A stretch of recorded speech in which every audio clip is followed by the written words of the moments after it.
I thought I owed people to show my success. Like, look how much I struggled. Like, I'm finally good, guys. So you guys don't have to worry about me. But actually, nobody wants to see that. It just shines a mirror on the things that they're still struggling with. And I just feel like out of consideration for others, that is one of the reasons why I keep private a lot of my wins. Hey there, my handsome and pretty little Cobras, and welcome back to the Cobras Nest. For those who are new, my name is Mignon Cobra and I make minimalism videos.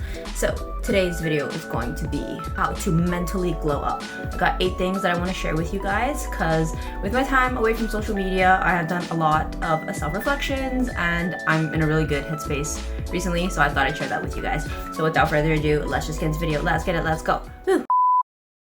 Okay, coming in at number 1, stop being afraid to be seen. So now that your girl is aging, I have definitely been wrestling with the whole like, I'm not young and beautiful anymore. What am I supposed to do with myself?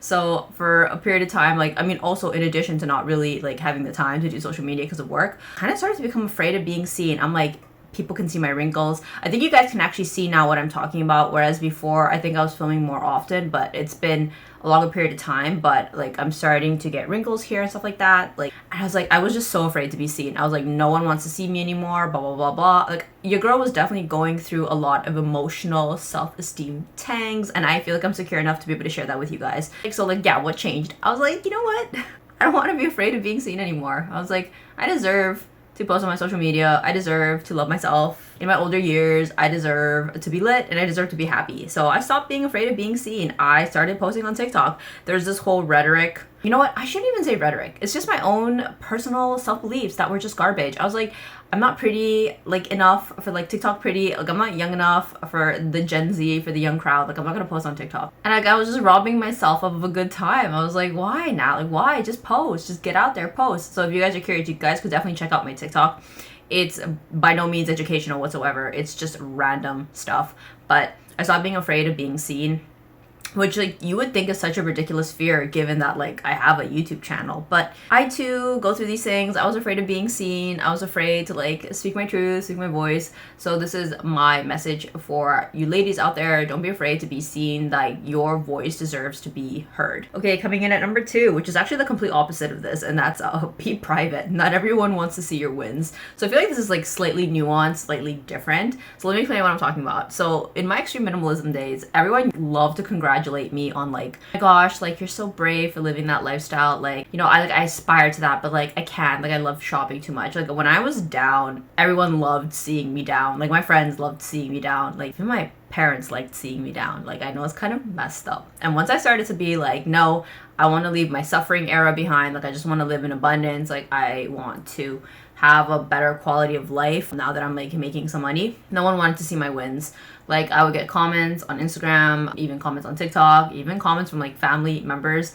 And I was like, what? Like, y'all were like loving when I was down, but now that I'm up, nobody wants to see it. And so something that I've actually learned, just because like I've never had success before, but with your wins, no one wants to see your wins. Like, people love to see your struggles. People want to see you down because it's relatable, it's real. But when you're winning, it just rubs people a certain kind of way, especially if they've never seen you win before. It's like, she's changed, she's this, she's that. So something I've kind of learned personally is to be a lot more private with my wins, which is a little bit different from, you know, not being afraid to be seen. Those are two separate things. For me, I just kind of realized that like, it's okay to win, and it's okay to win in private, and it's okay to keep it to myself. I thought I owed people to show my success. Like, look how much I struggled. Like, I'm finally good, guys. So you guys don't have to worry about me. But actually, nobody wants to see that. It just shines a mirror on the things that they're still struggling with. And I just feel like out of consideration for others, that is one of the reasons why I keep private a lot of my wins, because it's like, I get it. Like, it's braggy. Like, no one wants to see it. And like, I didn't understand that because like I'd never been successful before. So this was new to me too. Okay, number 3, take care of your health and your bodies. So we're talking like vitamins,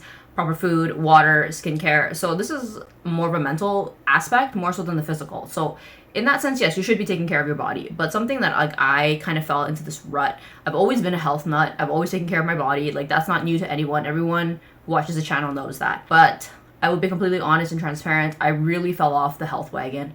I stopped giving a shit about myself. I don't know what happened. Like, legit, like, I don't know what happened. Like, I just was like, I don't care anymore. Maybe I was just kind of going through something. I'm pretty sure I was going through something. But I was just like, nobody cares if I take care of myself. Like, nobody cares about me. Like, nobody cares about my health. Like, nobody cares. Like, why am I trying so hard Is this for like external validation? Is this for other people? So the conclusion I came to was that like I should take care of myself for myself. And I think that's something that I can give to other people. Yes, it's true. Like, why are you working so hard on your appearance? Why are you so, working hard on this and that? Like, it's just for you. But the thing is, at the end of the day, the one who lives in your body is you. It isn't anyone else. You get to live in that body. So why don't we like take better care of it? And that's something that like was like the aha light bulb moment. I was like really off of it since like I want to say like January. Like I really wasn't having it. I didn't want to work out. I didn't want to eat healthy. I just wanted to eat garbage. I just wanted to bed rot. And I just needed a season of that. But right now I'm kind of like paying the price for it. I felt not that great. And I was like, you know what? Like I want to take care of myself. I got back onto eating my vitamins, getting proper nutrition, drinking water for God's sake. Like I wasn't drinking any water. Like I was purely dehydrated. Like I'd get up and my head would be woozy and I'd be like, it's all good, guys. So yeah, I'm definitely back on my health grind, and I think that is part of the mental glow up, is that you realize that working out is not for aesthetics. I mean, yes, but also that sense of feeling that you feel of like, I am somebody who takes care of herself. Okay, coming in at number 4, a small amount of voices. Okay, so time to unfollow people. So this is actually a tip that I did not come up with myself. I actually got this from Tatiana James. She's a self-made millionaire on YouTube, and she talked about one of the things that she learned from her mentors was to be careful about how many voices you listen to. So that means how many people do you follow, how many people's opinions do you listen to, and she tries to keep that to a very minimal, and I really took that to heart, and I have for the most part. If you guys ever take a look at my Instagram, I follow a very minimal amount of people. I think I follow 50 people. Half of those are actually people in real life that I know. I do my best to not follow influencers because, and I know that sounds ridiculous because like I have a YouTube channel, but it's really for your mental health sake, your mental health glow up. You really want to have a small amount of voices because at the end of the day, that gives you the space to hear your own voice. Your own voice is really important. There's a lot of nuances in your own life that the true answer will only be found if you listen to your own voice. If you're constantly listening to the opinions of someone else or how someone else is living their own life, that might not translate very well to how you could live a very happy and meaningful life. So because of that, I do my best to keep it to a minimum on who I follow and who I listen to, both in my real life and in my social life or social media life.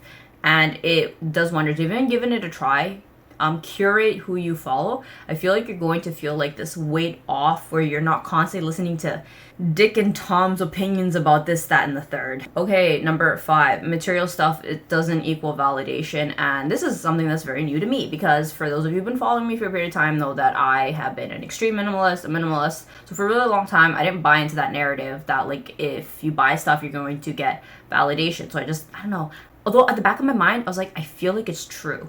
So in my year of abundance and most of this year, I've just bought whatever I wanted, and I was like seeking social validation, and it was a very rude awakening to realize the minimalists were right. Not that there's anything wrong with that, but yeah, nobody was celebrating my material possessions. I don't know, I guess I really genuinely thought that they would, or people would. Like I was like, guys, celebrate me. I finally have a YSL card holder.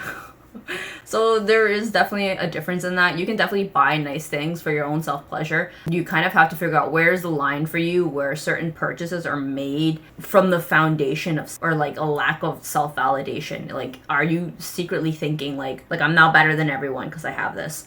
And like I do it and I buy stuff because I think it makes me better than other people. I think being honest, raw, and real is like half the game. So I was like, yeah, I really bought these things hoping it would validate me.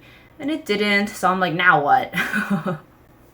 So yeah, just a little friendly reminder. It's okay to have material possessions, but it's also important to realize where do you draw the line and where does it enter the realm of needing external validation. Okay, coming in at number 6, stop stalking your exes, stop stalking your friends, and stop stalking influencers. So this is actually more common than I thought. Being on TikTok allows me to see a lot of new people that I would normally not ever see, because whether your Instagram is people you follow, and same thing with your YouTube, TikTok is like new people.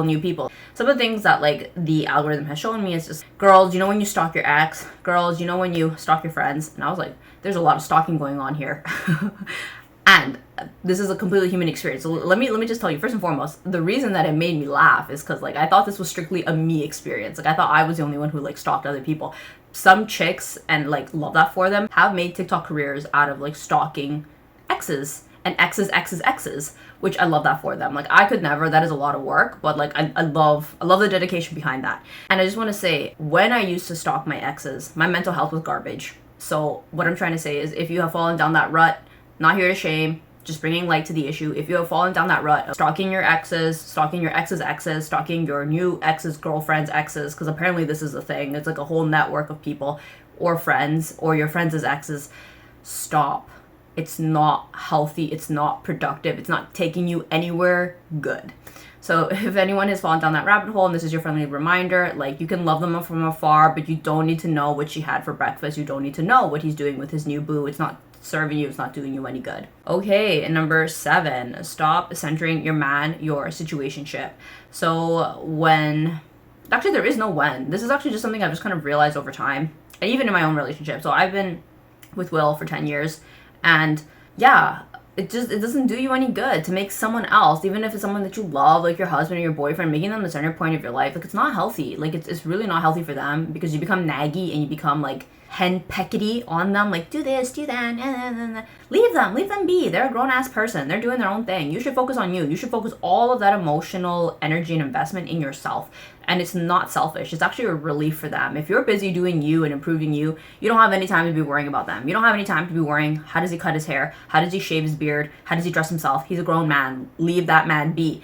You are the prize. You are the person worthy of that much time and investment and like care. So friendly reminder, stop centering your man, and especially if that person is your situationship. There's been plenty of times in the past where I was single and, you know, I was kind of like seeing a dude, and like that dude would become my everything, and I'd be constantly thinking about him, and would he like me in this dress? Would he like me? And like, who cares, man? Like, who cares?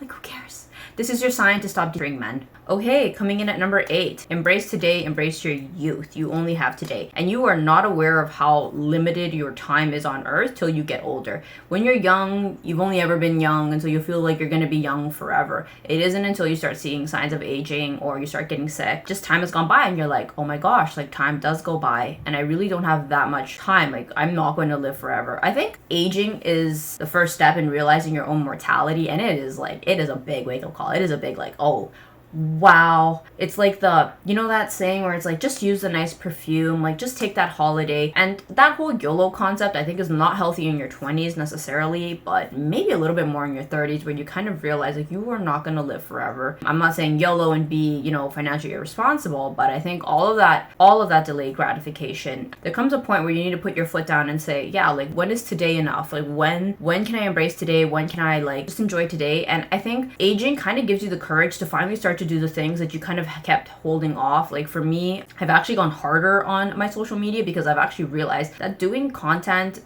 being creative, is something that is, for me, like a pleasure, a joy. It's permissionless. I don't have to ask anybody for permission to make content. So now I make as much content as I want. I'm shameless. I don't niche down. I talk about whatever the hell comes to my head, because I just realized that like I'm not going to look this young forever. I won't always have the attention that comes with pretty privilege, with youth privilege as a woman. So I'm like, I'm just gonna fully enjoy this till the ride is done. Like, I probably only have a few good years left, so I'm not going to have any regrets. Like, I've been in my abundance era, and I'm still in my abundance era. I'm in my happy era. Like, I'm happy, guys. Like, I'm in a really good place. And so because of that, for your mental glow up's sake, you should embrace today, and you should just do those things that you've always been afraid of doing, because like tomorrow is not guaranteed. So thank you for coming to my little TED Talk. I hope this mental glow up could definitely give you guys some food for thought, and if not, comment down below. I would love to hear it, and I'll see you guys in the next one. Thanks for watching. Bye.